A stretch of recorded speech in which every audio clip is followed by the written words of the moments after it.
ये कहानी है एक बाप बेटे की जो स्कूटर पर कहीं पर जा रहे होते हैं। तभी जो बाप होता है उसकी नजर पड़ती है रोड के साइड में कुछ लड़कों के ऊपर जो कि कीचड़ में कुछ ढूंढ रहे होते हैं। तो अपना स्कूटर वहां पर रोकते हैं और जाकर के उनसे पूछते हैं कि बेटे क्या ढूंढ रहे हो यहाँ पर। तो उनमें से एक बोलता है कि आपको दिख नहीं रहा है कि ये सामने सोने का फल है, हम उसको पाने की कोशिश कर रहे हैं। उसकी ये बात सुनते ही पिता का ध्यान जाता है उस सोने की फल की तरफ जो चमक रहा होता है। फिर उनके माइंड में कुछ इमेजिनेशंस बनने लग जाती हैं कि काश ये जो फल है ये मेरे बेटे के पास में आ जाए तो ना सिर्फ उसकी बल्कि मेरी भी जिंदगी बदल जाएगी। तो बिना सोचे समझे अपने बेटे को धक्का मार देते हैं उस कीचड़ में और बोलते हैं कि तुझे किसी भी कीमत पर वो फल लेकर के आना है। लेकिन बेटे को वो फल नहीं चाहिए होता है, उसके अपने कुछ और ही सपने होते हैं। वो बहुत कोशिश करता है अपने पिता को ये समझाने की कि मेरी खुशी इस फल में नहीं है, मेरी खुशी कहीं और है, मेरे सपने कुछ और है। लेकिन उसके पिता उसकी एक नहीं सुनते हैं। वो उसको धक्का मारते हैं उस कीचड़ में और बोलते हैं कि मैं तुझसे पूछ नहीं रहा हूं, तुझे बता रहा हूं कि तुझे वो लेकर के आना है। तो वो बेटा भी अपने बाप के सपने को सच करने के लिए अपनी पूरी जान लगा देता है और पूरी कोशिश करता है कि किसी तरीके से उस सोने का फल उसके हाथ में आ जाए।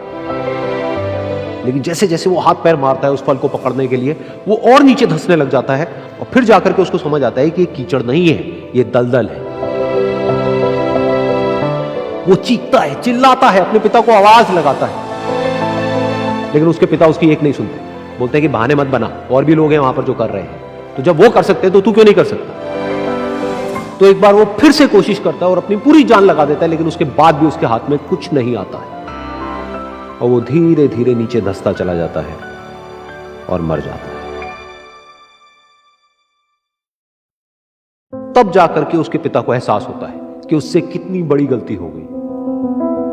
वो वहीं बैठ करके रो रहा होता है, चीख रहा होता है, चिल्ला रहा होता है। तभी वहां पर एक साधु आता है और वो साधु उस आदमी से पूछता है कि तुम क्यों रो रहे हो। फिर वो आदमी उस सोने के फल की तरफ इशारा करते हुए उस साधु को अपनी पूरी बात बताता है और बोलता है कि इसमें मेरी क्या गलती है, मैंने तो जो कुछ भी किया अपने बेटे की खुशी के लिए किया।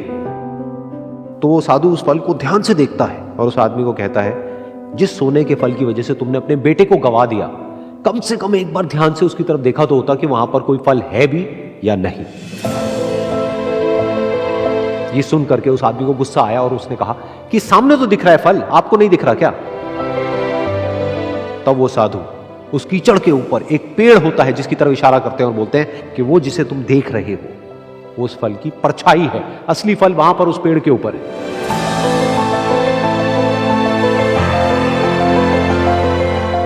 फिर वो साधु उस आदमी को बोला कि अपने बेटे को जबरदस्ती धक्का देने की बजाय और उसको बताने की बजाय कि तेरी खुशी किसमें है, अगर तुमने उससे पूछा होता कि बेटा तू बता तू क्या करना चाहता है और तेरी खुशी किसमें है, तो ना सिर्फ तुम्हारा बेटा जिंदा होता बल्कि हो सकता है कि उसके हाथ में वो असली सोने का फल भी होता।